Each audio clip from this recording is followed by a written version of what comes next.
Good morning. My name is Brittney Garcia, and I am here with someone I hold in high regard. Oh my gosh! Generational expert and enthusiast. That would be me. Yeah, Meagan Johnson. That's me. I'm so excited to be with Brittney. It's sort of a reversal of roles here. It is. It's actually very interesting. Yeah. Meagan, how are you this beautiful morning? I am super excited. It's Halloween weekend, and we're just talking about what we're going to do, what costumes we're going to dress up in. We are spooky, sweet. Which one? Yeah. Which is also, it's interesting, Halloween has its own generational component because the costumes I remember as a little kid, I dressed up as Pippi Longstocking. Do you know who that is? And I heard on NPR this morning that one of the more popular Halloween costumes is like a Pokemon, something from Pokemon. Oh, a Pokemon. Something yeah, from Pokemon. yeah, that's But it was relatable. like a level of Pokemon I wasn't even familiar with. Right, yeah. I mean, times are changing, right? Yes. So, considering this episode is going to entail all things generation, it's only right we start with that. Yes. So, Meagan Johnson is somebody who understands the differences between baby boomers, born 1945 through 1964, Generation Xers. Those are the people that were born from 1965 to 1980. And then we have our millennials, born 1981 to 2000. So she is all about how they can live, most importantly, work together successfully without name calling or bloodshed. Unwilling to accept standard by the book generalizations, Meagan tackles generational challenges, myths, and misunderstandings head on. Meagan demonstrates through her own experience, in-depth research, and program customization that all generations have differences and strengths that go beyond mere age and appearance. So speaking of millennials, I can relate to them myself, considering I am one, right? You're a millennial. You're a younger millennial. Right, Yep, you are. right. Yeah. I'd say we're a pretty interesting bunch myself, but we'll circle back to that later. Okay. Meagan, I'm so excited to be here with you today. Thank you for having me as your host when I know you're used to being the one on this side interviewing others. I'm used to being in charge. Right, so she gave up charge a little bit today, so thank you for that. Not only do you help mend generational fences in the workforce, but you also have a podcast yourself known as Profits versus Pitfalls, Young Entrepreneurs. We'll dive a little deeper into that later. I want to start off now by asking you more about yourself, Meagan. Okay. So can you tell us a little bit more about yourself and what you do? All right. Well, I am a professional speaker, and my expertise is generations, the generations in the workforce, and then also generations in our own personal life.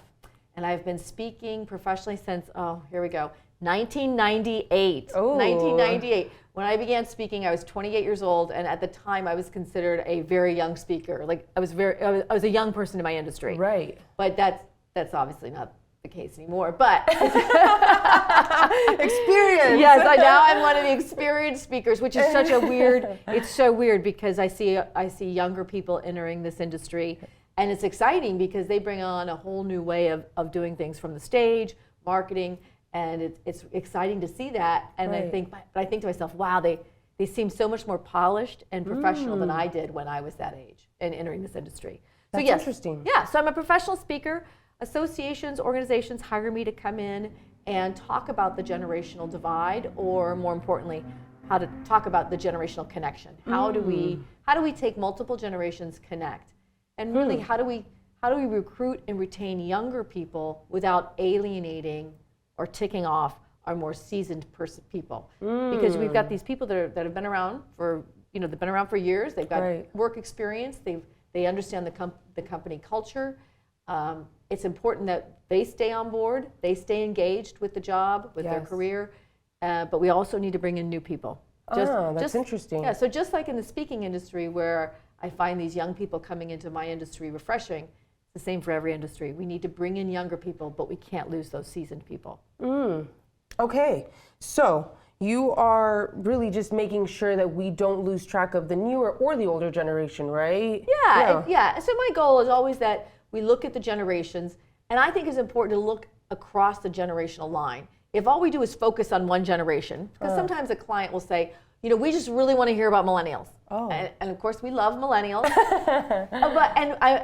but to really understand the importance of understanding millennials, we need to understand where the different generations are coming from also. Right. Yeah. Okay. I like that. Thank you for clarifying for us, Meagan. I actually want to keep things on the humor side for a little bit. I love that side. Yeah, me too. You know how much I love a good improv show myself. Actually, we're just winging this whole thing, right? Yes, Yeah, yes. so that's what millennials do. We wing it all. So I was reading a published article with over 30 reasons that humor is so important in the workforce. Some reasons include connecting us with others, improving productivity, reducing stress, encouraging collaboration, and so much more. Meagan, why do you think it's important for us to take a humoristic approach to such an important topic like generations? Well, I think everything becomes a little bit easier when there's a humor element. I'm not, I'm not trying to dilute the seriousness of being productive and working effectively, but it's always a little. I think we all enjoy it a little bit more when there's a humorous approach. Right. I mean, there was a reason many of us didn't like going to school when we were in grade schools because the teachers tended to not be very humorous. I mean, if you think if you think about the teachers that you remember the most from when you were in school, they're the teachers that were able to inject humor or some levity into a serious topic. Right. And an example of that for me would be my biology teacher in college. I remember he's one of my favorite teachers, and I also understood biology in a way I never had previously. I always in school I always struggled in science, and then I got into this biology class where he sort of put a humorous spin on it, and I had the most successful experience in a science class with him, and it was because of him as a teacher. He was a very good teacher, but he also had a good way of putting a little humorous spin on it. And so I think whenever we're tackling any kind of topic or that we might feel sensitive about or that may be tough for us to understand, if we have a little humor involved, it makes it more palatable, and it also makes it more memorable. We remember it. We're able to link it to our own emotional experiences, and it sticks in the memory bank a little bit more. Right, I would agree with that. It's usually not what we say, right? It's how you make people feel that they remember. Yeah, that's very true. So the more I think you can make somebody laugh, the more they'll remember you, right? Yes. So that's a good point. It's maybe not exactly what you're learning or what you're doing. It's more about the approach you take to it. I think that that's true. Yeah, it's how the approach that you're going to take, that it becomes something we remember, something we reflect upon, and humor is just a way to sort of humor is a way to make that emotional connection happen. Right. And that's what you want or that's what I hope my audiences have when I'm talking about the generations, is I want them to have an emotional connection to what we're talking about. And humor is a way to enhance that emotional connection. Yeah, I agree. The article says it all. Yeah. I'm gonna have to look at this infamous article. Yeah, we read a lot on humor. So now that you've told us a little bit more about yourself and your approach, I want to focus on what got you so interested and passionate in generations specifically. So you mentioned that being a Gen Xer yourself. Gen Xer? Yeah. The best generation. Oh, okay. Well, we're going to dive deeper into that, Meagan. You often heard negative comments about Gen Xers. Things like, oh, they're all slackers, gold collar workers, and it's the Beavis and Butthead generation. Do you remember the show Beavis and Butthead? One of my favorites. Oh, absolutely loved Beavis and Butthead. So she knew, though, that these terms were unfair, untrue, and hurtful. So Meagan began researching small and large businesses to debunk generational myths and discover the most effective ways to solve multi-generational clashes. So that research gave birth to thousands of generational presentations and to your best-selling book, Generations Inc. Yeah, that I co-wrote with my dad, which was its own generational experiment on its own. I was about to say, why isn't Larry here? We would have 3 generations now. Yeah. Larry's living the baby boomer lifestyle, meaning he wakes up when he wants to. Yeah, but then he comes in and comes out as he pleases, right? So Meagan Meagan and their book, the strangest thing is that it seems like all those comments just get passed down generation to generation. Yeah. Because I swear I've heard those terms too. In fact, I read an article that almost never ended. I was just scrolling and scrolling, and it was on time, right?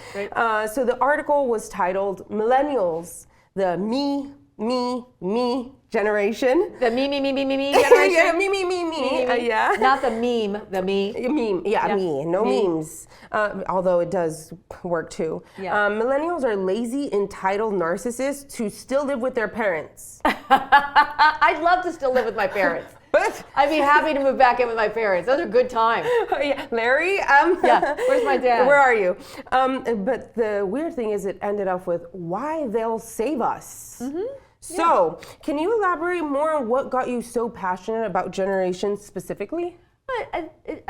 You made a really good point when we talk about the negative words to describe a younger generation, and that hasn't changed. So when I graduated college back in the 90s, I got my first corporate job. Right out of college, I got this corporate job, and everyone around me told me how lucky I was to have this job. There was a well-known company. One of those old school established companies, been around for years and years and years. Okay. And everyone, you're so lucky to get this job. The United States was in the middle of a recession. Oh. People with college degrees weren't getting jobs, and I got this job, and everybody's like, oh, this is great. You should be so happy. I hated it. I hated the job with a passion. Wow. I kept trying to like the job. I'm a true believer in, you give yourself the mindset, right? You jump right in. Okay. But oh gosh, I hated the job. I just hated it. And one reason I hated it, one reason it was not a good fit for me. I shouldn't use the word hate so much. I like that you reframed that. Yeah. Not a good fit. It wasn't a good fit for me. Is the expectations of my, at the time, much older managers. They were baby boomers. Okay. Their expectations of me were not clear to me. And I'm not implying it was just their fault, because I was also very young in the workforce. Okay. And I didn't know how to really express what I needed from them as managers. Okay. And so there was this generational disconnect. And I think I would have found more success at that job if I had a better idea of how to communicate with my managers who were older than I was. Interesting. They both were men, but I think I would have had would have been a better fit if I had understood really how to communicate with them, and also had a better understanding of their expectations of me based upon what they believed a good worker or a successful employee, how a successful employee should behave. Okay. And I think if I had a better understanding, it would have been a better fit. And so from there, I became interested in how the different generations work together. And I was in my early 20s at the time when this sort of started to muddle around in my brain. At the same time, there was a Time magazine. Time magazine again. Time magazine had published an article about Generation X, my generation, and how difficult we were to work with. Wow. We were such a challenge. They were calling us 20-somethings at the time. Because we were 20-something at the time. But we were such a challenge to work. We didn't want to pay our dues. We wanted to be promoted quickly. We wanted to make a lot of money. And I remember having that telling my conversation with my mother about it. And my mother's the one who sort of turned the light on above my head. She said, it's the same thing we've always been saying about the younger generations. And she was right. I began to research, and there were many articles from long before I was even born talking about the younger generation and how difficult the younger generation was to work with. So that hasn't changed. And I make that point in my presentation. We often use the same words to describe every younger generation as they enter the workplace and the marketplace. But what does change is what I call generational signposts. Oh. Yeah. And generational signposts are events that are specific to one generation. And what generational signposts do is they explain how events, technology, and the economy shape various groups of people. Clusters of people born during a certain time frame have experienced similar situations and can be differentiated from other generations. So does every generational signpost apply to somebody in that generation? No. I mean, there are, I'm not trying to pigeonhole anybody. I'm not trying to stereotype them. But what I'm just trying to do is understand, hey, the experiences I had when I was 15, 16, 17 years old are going to be different than the experiences you had when you're 15, 16, 17 years old. And so your expectation in the workforce as a 20-something now is different than my expectation in the workforce when I was in my 20s. And so let's try to understand that so that we have better, more effective working relationships, right? So that we are more inclusive rather than being exclusive. Today's day, I think we're all about inclusivity, Yes, right? it is. And I think people hear that, oh, you're talking about generations, you're stereotyping people, you're being exclusive. Actually, it's just the opposite. We want to understand where people are coming from so that we can become more inclusive.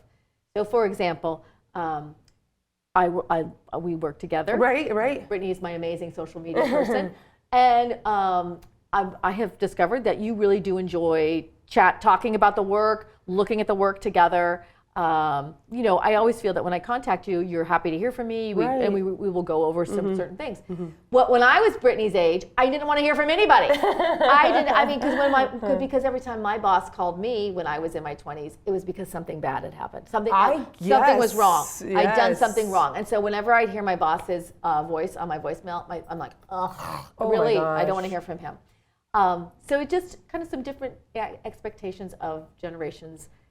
And let's understand them so that we can work more effectively together. Or if you're living with multiple generations, live more effectively together. That's a really good point, Meagan. Because not only are we at work, but we have home lives. Right.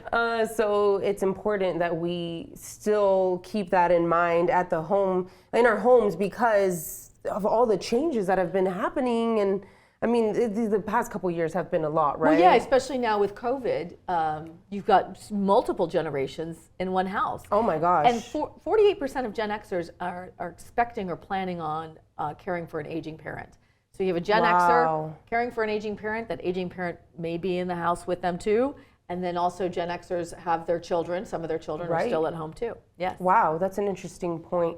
So many generations. And actually, before I even go into my next question, you did mention a generational signpost. Yes. Can you just give us an example of maybe a generational signpost in your time? Okay. Or just so that they can get a little bit of a better idea of what that signpost is or how they can look for one? Sure. Okay. So one for Generation X, the big one is that Generation X, we were the first generation to have in large numbers both parents working outside of the home. Oh. Right. So the job market had begun to open up for women in the late 60s, early 70s.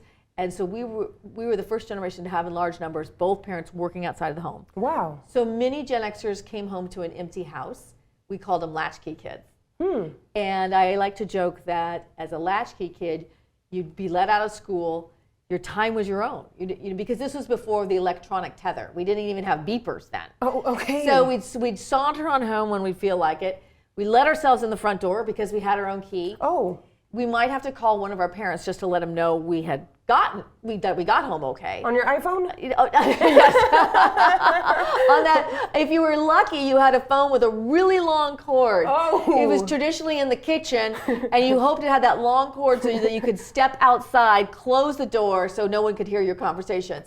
But you give your parents a call, probably leave them a message at work, let them know you got in okay. And there may be a list of chores or some tasks that your mom or dad left you to do, and you had to get them done. But you just had to get them done before your mom and dad came home. And it did foster a sense of independence in Gen Xers, a sense of wanting to work independently. Okay. And I like to joke that Gen Xers come on board, and their attitude is, hey, just tell me what you want done, give me the tools and training to do it, and then just leave me alone. Right? Get out of my way, leave me alone. That's where that stems from, huh? Yes. Here's a key, you're a little adult now. Yeah. Okay. And even if you have a Gen Xer who wasn't a latchkey kid, because sure, that happens. I speak to a lot of Gen Xers in my audience that say, I wasn't a latchkey kid. But there was a different attitude about letting your child have a sense of independence than there is now. So for example, I'm from Phoenix, Arizona, and since both of my parents worked, it was if I wanted to go somewhere, I had to take the city bus. Oh. So I remember learning to take the city bus when I was about 9 years old, and I would do that by myself. I think very few parents would feel comfortable letting their 9-year-old take the city bus by themselves. It's just a different attitude about what's acceptable for our kids and what's not. That has changed over the years. So So Gen Xers coming onto the workplace with a different set of expectations of their employees, of their managers, than maybe someone like yourself. Or even Generation Z, the generation following Brittney's generation. Oh, the new generation. The new generation. The new lazy kids. Yeah, yeah. It's interesting because people often, they take this term millennials and they just throw it on anybody young. So, somebody who just graduated college, they're 21, 22 years old, they're like, oh, that's a millennial. Actually, they're not. It's Gen Z. They're not. No, okay. millennials are, they have management positions, they have their own companies. They're not the new kid on the block They're anymore. a little older now, right? Yeah, you have your responsibility, maturity. You're not living with your parents anymore. Yeah, yeah, I get it. So, Meagan, what exactly is a generational bias, and why do you think that we create them ourselves? Well, generational bias is when you believe your generation is superior to another generation. Okay. But or you believe the negative aspects that are assigned to a generation. So as we were talking about, we have this belief that when the younger generation comes on board, we assign those same negative words to them. And it cracks me up because Gen Xers, I hear Gen Xers when I'm interviewing them prior to a presentation. Gen Xers use the same words that I hear baby boomers used to use, 15 years ago. So, for example, a Gen Xer says to me during an interview, the younger generation just doesn't understand. When I started my career, I came in early, I stayed late, I worked the weekends, I did everything that needed to be done to get the job done. It's interesting how as people age, their perception of how they worked when they were younger is a little bit different. And so Gen Xers will say, but the younger generation now, they show up, they want to be president tomorrow, they expect a raise yesterday, they show up 15 minutes late if they show up at all, they want to work from home. And but it's interesting because I think it's kind of like, it was uphill both ways. Right. That saying, it snowed and it was uphill both ways, that as we get older, I think we have a more romanticized version of how hard we worked when we were younger. That's interesting. Yes. That's interesting. Yeah. Okay, I'm gonna have to keep that in mind whenever my mom and dad are saying how hard they worked. Yeah. Sorry, mom and dad, if you're hearing this. You didn't work that hard, mom. Yeah. No, we're good. So now that we're more aware of what a generational bias is, in your opinion, what do you think we can do as a society to make positive changes? I think that's a great question because that's really the end goal, isn't it? That right. we make positive changes. And as elementary as it sounds, it's back to understanding that someone's coming from a place that may be completely different than where you're coming from. We have an emotional connection to our generational signposts. Right. You're dealing with someone from a different generation that does not have that emotional connection. So, for example, for my mother's generation, baby boomers, the workplace was a much different environment than it is now.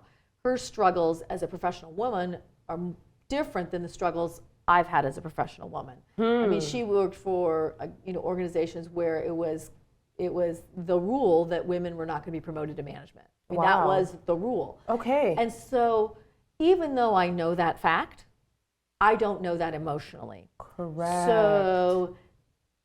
So my assumptions of how I should be treated in the workplace are my assumptions of how I should be treated in the workplace are different than her assumptions because she had battles that I didn't have to have. Right. And I didn't have to have them because of my mother's generation. But I think here's where the generational discord happens. Okay. Is that sometimes the older generation feels that the younger generation is not appreciative of the sacrifices they made so that they have the advantages that they do now. And that's unrealistic. It's unrealistic to expect a generation who did not have that experience that you had to be as appreciative as we think they should be for what they have today. Right? So for example, Generation Z, the generation that follows millennials, right? They've never had to experience dial-up. I've had millennials talk to me about how frustrating it was, when they were in college and they had dial-up, and you'd have to wait to get on the internet, and you might have to wait 30 seconds for an answer. Yeah. Yeah, and so Generation Z never had that experience. Yeah, they have no clue what a VCR is. Right, that flashing 12. Yeah. How frustrating that was. An iPod Nano, none of this. Well, you only got, 1,000 songs? Yeah, 1,000 songs. Only 1,000 songs. So that's one of those signposts. I've been thinking, it's like your mom didn't, well, today we wouldn't let a child get on a school bus. But maybe an Uber. Right. Yeah, that's a very good point. Yes. And not city bus, not school bus, city bus. Yeah, but yeah, we'd let them take an Uber. Yeah, the signposts are changing, right? Yeah. So it's interesting that you're saying to make positive changes, maybe we need to stay more aware. I would say more aware. And also keep in mind that when you're dealing with someone from a different generation, or really dealing with anybody, their behavior makes sense to them. So their behavior makes sense to them at the time. I think often we take people's behavior personally. We take it personally when we're having conflict. Right. When we're getting along, everything's peaches and cream. Right. But when we have conflict, we often take their behavior personally. Keep in mind that their behavior makes sense to them at that time. And that, and I think back to my own behavior in my career, and I think, why did I do that? Well, you know what? It made sense to me at the time. Right. So it I have a lot of those at the time. I do. So I think you said also just being appreciative of each other, right? And just being understanding, like, okay, we're going to be different as far as our generational signposts and what we've been through. But if we can appreciate what we've been through for what it is, and just look forward to the future, right? Appreciate that, again, when it's always hard when a younger generation comes in and challenges the way we've been doing things. Again, because we have an emotional connection to, I've been doing my job, I'm good at it. She is. Then this younger generation comes on board and challenges the way we do things. We often, take it personally. Right. Rather than, hey, and just as I was saying about younger people entering my industry, as much as it challenges me, it's like, wow, they're marketing themselves in completely different ways than I have for the past 20 plus years. Right. And that's somewhat frustrating. It's like, well, dang it, that's not the way it's done. But I have to look at, hey, they're bringing a breath of fresh air into the industry, and look at the way they're doing things. They're more effective. They're reaching more people. Whatever it is, but I have to allow myself to say it's all right. It's all right that the way I'm doing it now maybe isn't the best way any longer. And let's look at what the younger generation has to offer. Well, you see, I like that about Meagan, at least. Meagan is able to recognize that we can get more done together. Yeah, that's true. And looking at each other's viewpoints, because I think one of our strengths is always asking, well, what do you think about this? Yes. And what do you think about this? So we stay open and adaptive to each other's generations. And that's what I like a lot about Meagan herself. Oh, Perfect. So speaking of positive changes, on that note, you host a podcast yourself. Yes. Yes. Yeah, I do. Known as Profits versus Pitfalls. Yeah, but you got to say that like profit versus pitfalls. Yeah, and give it like a nicer word. Yeah, well, like when you see a preview for a movie in a world where there's profit versus pitfalls. We interview young entrepreneurs. Yes. That's it. Profit versus pitfalls, young entrepreneurs. There it is. Yeah. So I love this concept, and I want to highlight more on it. First of all, I was just talking about this. I want to commend you and thank you for being a catalyst for positive change moving forward. You can see people for who they are and not what generation they come from. So can you tell us more about your series and what you want to accomplish from Profits versus Pitfalls? And I think that's a really good point you've made. It's because it's not just for young entrepreneurs. Oh, good. It's good. What can we learn from these young entrepreneurs? Okay. And really what intrigued me to begin this series was my entire life I've been fascinated by entrepreneurialism. Yeah. I've always wanted to be an entrepreneur. Now, what I wanted to do as an entrepreneur changed, throughout my life. Usually it changed depending on what, as a kid, what I might be interested in at the time. Right. But I always envisioned that I would start my own business. And that's what fascinates me, is that an entrepreneur can have any level of education, but they can create a business, find an answer to a problem, and build something from it. That has always fascinated me. And I looked at how these young people are entering the world of being an entrepreneur, and they're approaching it all in such different ways. Right. And we had recently the youngest entrepreneur that we've ever interviewed on Young Entrepreneurs. She's 17 years old. Oh my gosh, Abigail. I know, she's still in school. She owns a charcuterie business, and and again, this is just a generational kind of different thinking. Almost almost 100% all her marketing is done on Instagram. I see it. And it's great marketing. It is beautiful. But you go to her website, it's very minimalistic. I think there's maybe a form. Right. I saw it. Right, where in my general mindset, I think, well, you got to have this huge, flashy website. You got to have like a lot of content. You got to have a lot of stuff on your website. Where her approach is, it's Instagram. Vice versa. Yeah, the website is there almost like, the website's there to send you to Instagram. That is true. And so that is true. I think it's fascinating how all these different entrepreneurs are approaching their businesses differently. Okay. From marketing, from how they develop the product, why they develop the product. We recently had a couple on who has a shampoo hair care line, and they began developing it because they wanted to make a hair care line that was environmentally responsible, that from the packaging to the product itself. Gave back too. And then gave back to animals, because every animal should be treated like royalty. That was their tagline. Yes. And when I was younger and thinking about my own entrepreneurial journey, giving back like that was never a consideration. As much as I, appreciated it at the time, at that age, I never would have thought of developing a business that was part of the reason they developed that business was a way to give back. So what I love about the Young Entrepreneur Series is that we're looking at all these different people from totally different walks of life, how they got to their place in their entrepreneurial journey and what they're doing to be successful. And no matter what age you are, you can learn from this. I agree. Being an entrepreneur or not. I mean, you can take business lessons, personal life lessons, because we have some couples there too. We've got a couple different couples. And I love the couples because it's a really great dynamic.